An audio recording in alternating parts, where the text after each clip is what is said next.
Santo Gracia Cataro dikenal karena kerendahan hati, semangat penebusan dosa, dan cintanya yang mendalam pada sakramen Ekaristi.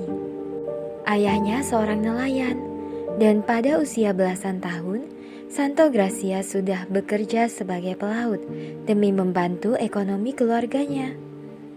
Pada tahun 1468, ia mendengar khotbah yang memukau dari seorang biarawan Agustinian, dan batinnya bergejolak saat biarawan itu menjelaskan tentang kesia-siaan hidup duniawi serta indahnya hidup abadi bersama Yesus dan para kudus di surga. Saat itu di usianya yang ke-30 tahun, Gracia memutuskan untuk menjadi seorang biarawan Agustinian.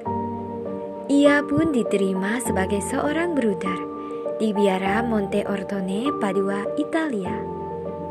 Di dalam biara, Santo Gracia diberi tugas sebagai seorang perawat taman dan koster yang dijalaninya dengan penuh sukacita. Masa hidupnya sebagai seorang pelaut yang penuh godaan duniawi kini telah berlalu, dan ia lahir kembali dalam roh kebenaran sebagai seorang biarawan Agustinian yang sepanjang hari menjalani laku silih yang berat. Pada tahun 1482, Bruder Gracia dipindahkan ke biara Santo Christophorus. Cintanya yang mendalam pada Ekaristi dan kesucian hidupnya membuat ia memperoleh banyak karunia dari Allah.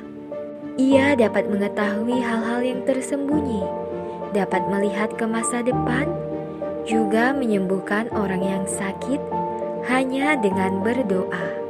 Dikatakan bahwa sebuah cahaya akan bersinar dari dalam bilik pertapaannya saat ia tenggelam dalam doa dan meditasi di malam hari. Bruder yang kudus ini wafat di biara Santo Christophorus, Venesia pada tanggal 8 November 1508. Banyak mukjizat dilaporkan terjadi pada umat yang datang berziarah, dan makamnya segera ramai dikunjungi para peziarah.